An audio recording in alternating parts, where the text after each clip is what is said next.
War Eagle. All right. Thank you, Commissioner Sankey. Appreciate the introduction. I am humbled and grateful to have been named the head football coach at Auburn University 7 months ago, and it has been an incredible journey up until this point. Thankful to be back in Tampa.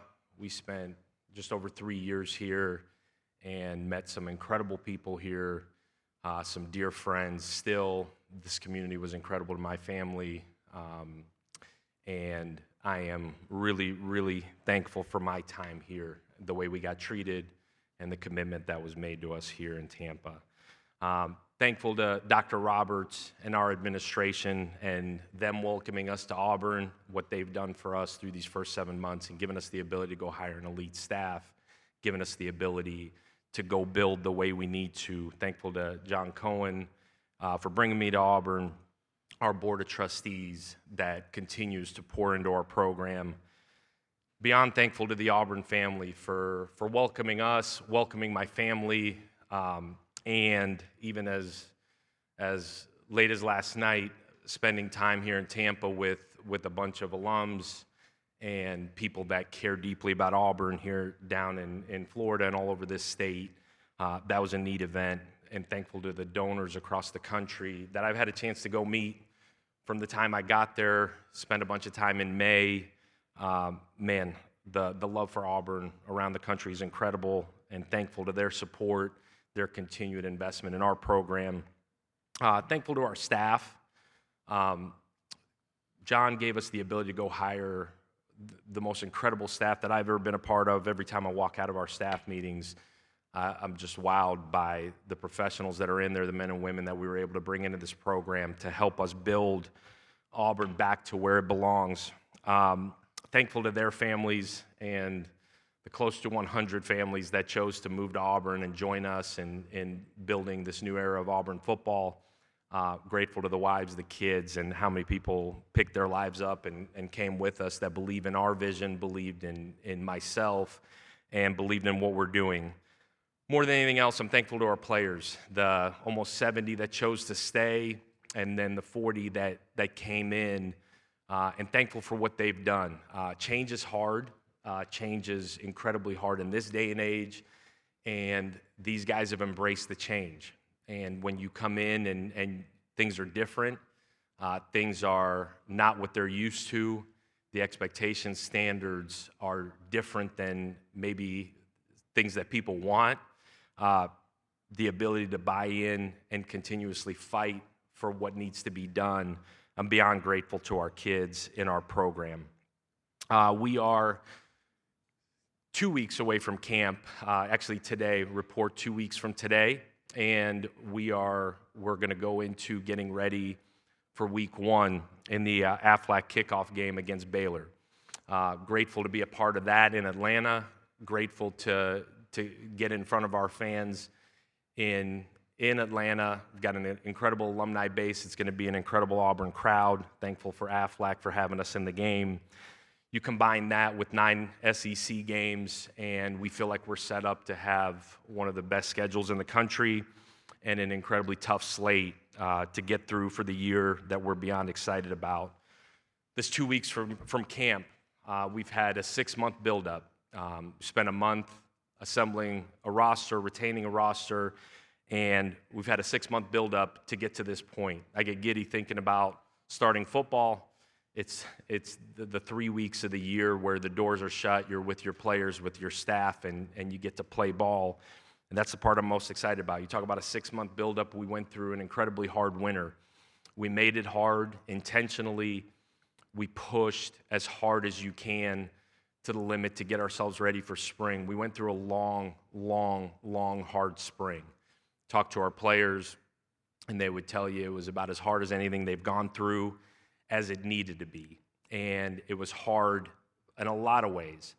It was the start of building of an identity, and it was the start of building and changing a culture that's standard-based, where everything we do is at an elite level. And then we went into the summer, and the summer was all about, yes, getting physically and mentally stronger, bigger, faster, but as much as anything else is the ability for us to connect as a team. And as you put together 115 guys that haven't been together and a brand new staff, the ability to connect and work through things and get to know each other is the difference of how the season ends up playing out. Can these guys communicate? Can these guys truly learn to grow and love each other and truly form a brotherhood? We got 2 weeks left to get into camp and be able to get after it. The biggest question I've gotten as I've gone through this journey the last 7 months is, man, what's a successful year one look like, and how do you gauge it, and what are your goals? And I don't really have any goals other than laying a foundation for what Auburn football is going to be for years to come, and that starts with building an identity. And this word identity is the only thing we've talked about as a program. And what does that look like for us? What is the identity of our program?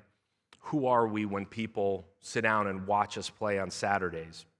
And the identities is one thing for me to talk about. It's one thing for me to preach. It's one thing for me to hold a standard in every aspect of our program, and it's another for our kids to embrace it and live it. And the first piece of this identity that we've hammered home is the ability to be physically and mentally tough.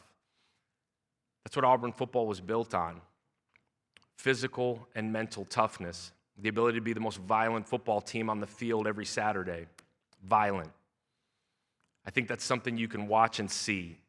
It's something that you can look and say, man, this is a physically and mentally tough football team. A football team that's connected.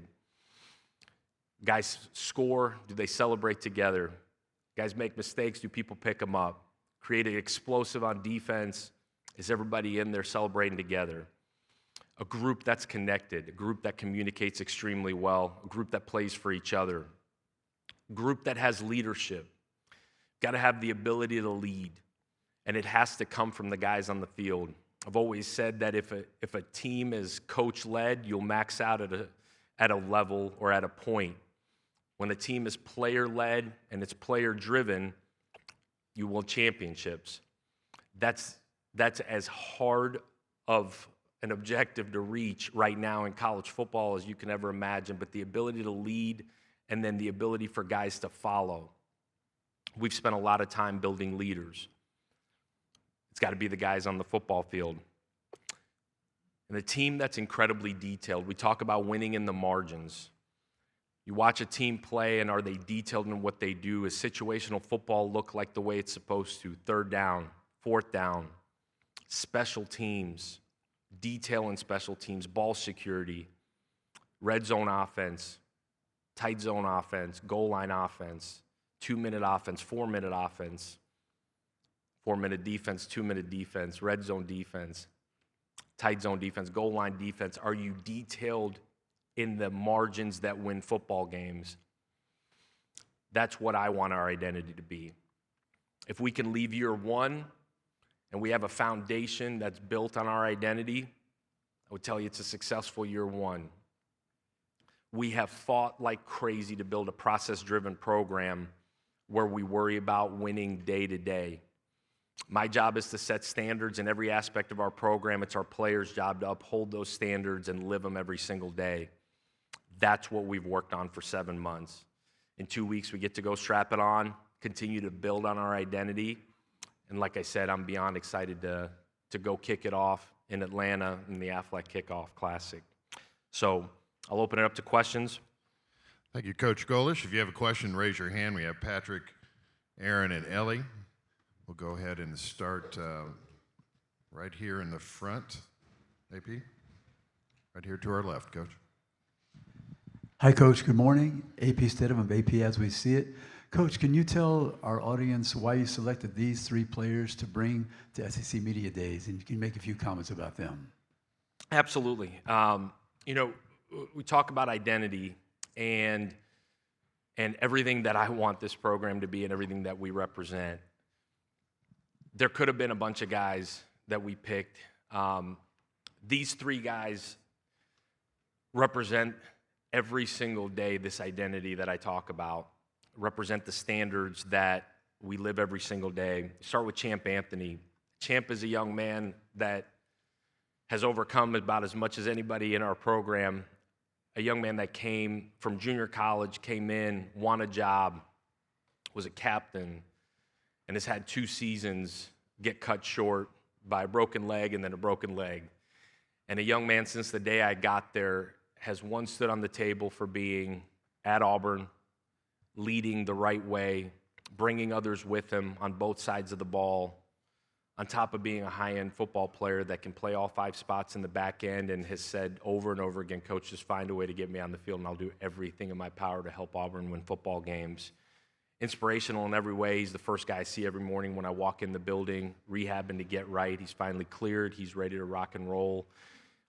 He's a guy that in spring, when he couldn't go, literally I'd have to pull him off the field because he's out there coaching his tail off. And Champ represents everything you want an Auburn man to be, overcoming adversity, and I just absolutely can't wait for him to have the year that he deserves to have.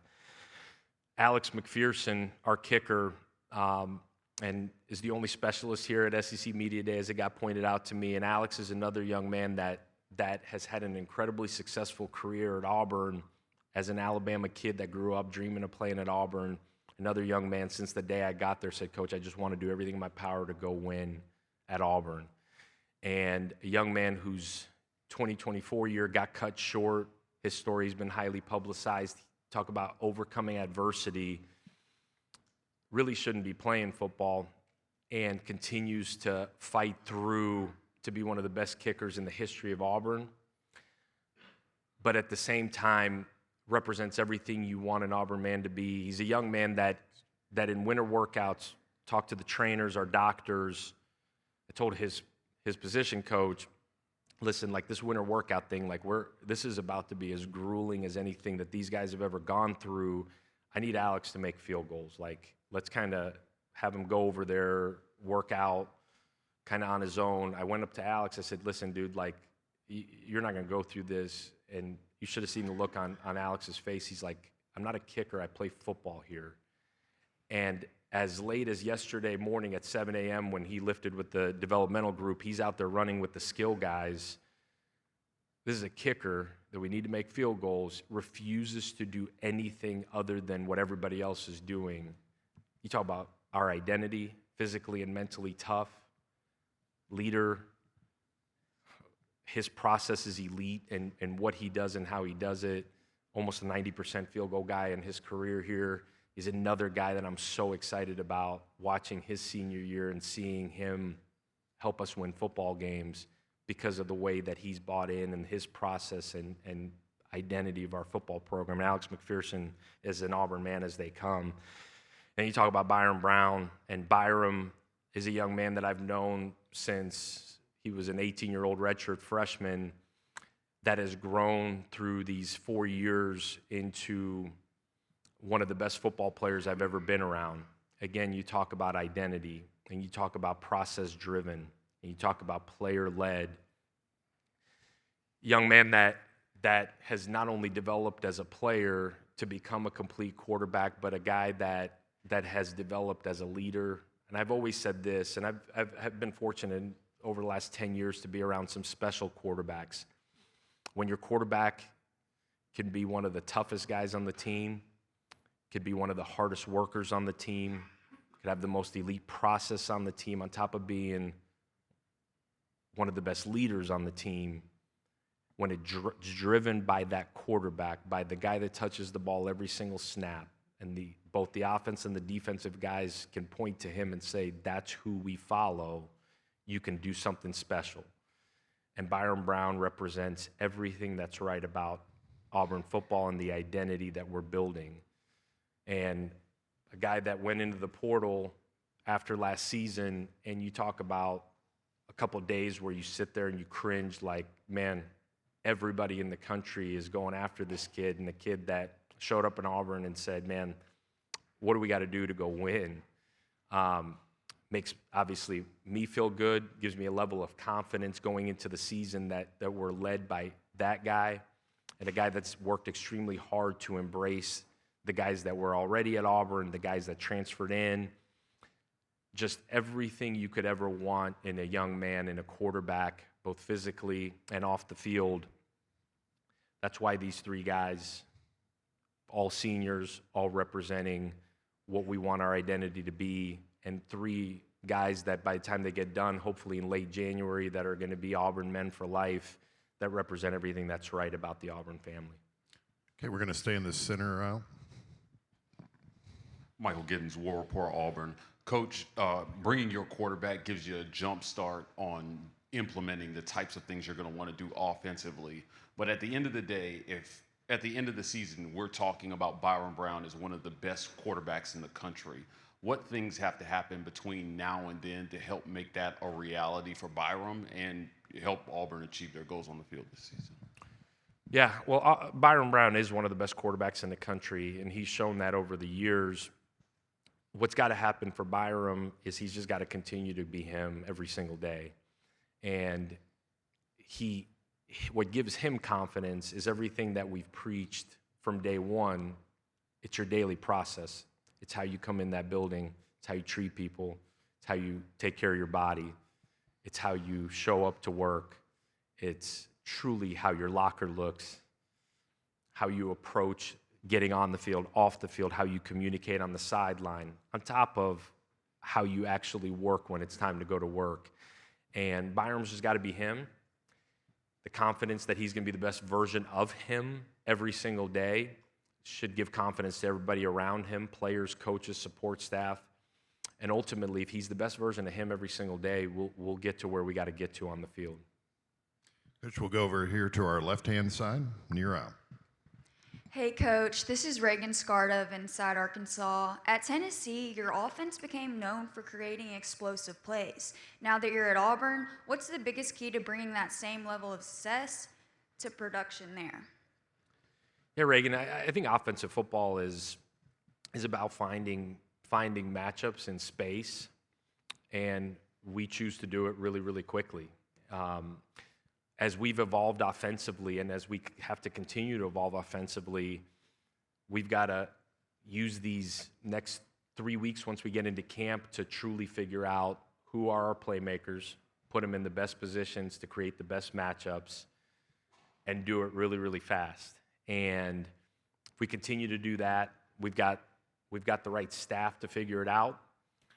We've got a bunch of guys that are familiar with the system. We've got a bunch of guys that we brought in that are getting familiar with the system, but we need to use those 3 weeks to truly identify formationally how we do that, which guys can help, because we want to use as many as can help us, and then getting them in space. And that's in the run game and the pass game. For us, everything starts with the ability to run the football, and it sets up everything else.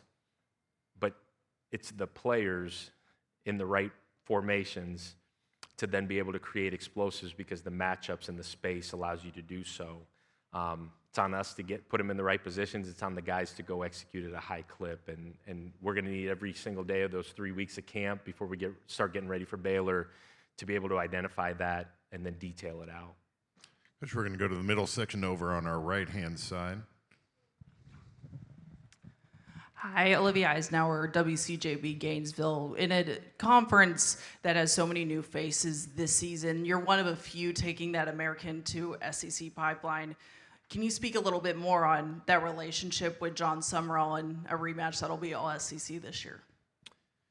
Yeah, Olivia. You know, John and I obviously competed against each other for a couple of years in the American.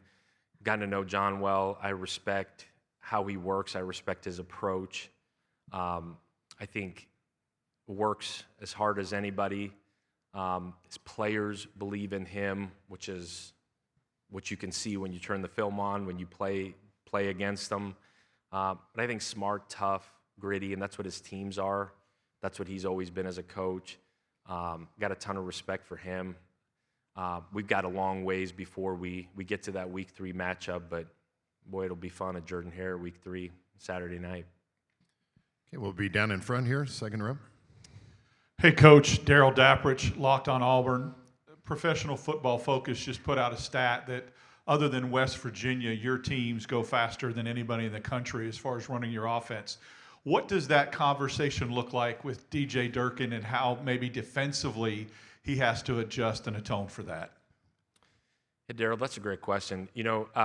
I think what's fascinating about college football and specifically our league, you look at our schedule, our out of conference, and then certainly in the SEC, half of our schedule you're playing teams that are at least going into the season that are playing with a high level of tempo. The goal has never been to be the fastest team in the country or top anything. The goal is to play as efficiently and quickly as you can while executing with an elite level of detail. So for our defensive staff, it's what you want to get ready. It's way easier to get ready for a tempo offense and then be able to slow it down where you've got a little bit more time to get lined up, identify things, communicate, than the other way around where you're playing against a slow down offense, and then when it's time to play an up-tempo offense, now you got to change how you practice, or you got to change how a scout team or multiple scout teams have got to operate. So for our defense to be able to go play against our offense every single spring practice, every single fall camp practice, and then the ability to wind it back when you have to, I think is way easier than the inverse of that. And so it's been really good for our defense. Again, it's going to be 6 games, at least as of right now, going in where that's the prep that we need defensively. And so for Dirk and that defensive staff, it's the best thing I think that you could possibly have, is being able to see that in practice every single day and having answers, because it is, you call it different, you practice it differently. So to be able to have answers ahead of time going into the season is absolutely huge. Which will go in front of me, about 3 rows back on the aisle. Morning, Coach. Whitman Clark from Tide 100.9. Coming into your first season, what would you say is the Alex Golesh definition of success this year? Is it a certain win number? Is it beating your rivals in Alabama and Georgia? Is it making the college football playoff? What is your set goal or definition of success going into 2026? Yeah, Whitman. So I don't set goals. I've always thought that's like a little bit like New Year's resolutions. They usually work for a little bit, and then you kind of keep it moving. I set standards. We set standards as a program. Our standard is to be the best version of us every single day. The standard when I got to Auburn was to get as good as we possibly can, as fast as we can. How do we do that? By our daily process, by how we attack every single day, by the standards within that program that, like I talked about earlier, that as they become upheld by our players and it becomes player-driven, then those standards become reality, become a way of life every single day within the program. I think a successful year one, as I mentioned earlier, is if we can leave year one and have a foundation of who we are, our identity, proof of concept offensively, defensively, so we can continue to recruit to that identity. Right now, we've recruited extremely well. It's a huge credit to our staff, huge credit to our recruiting staff, scouting staff, personnel staff, full-time staff, everybody involved. We're sitting with a top 10 class in the country with 0 proof of concept, with a year behind a majority of our league.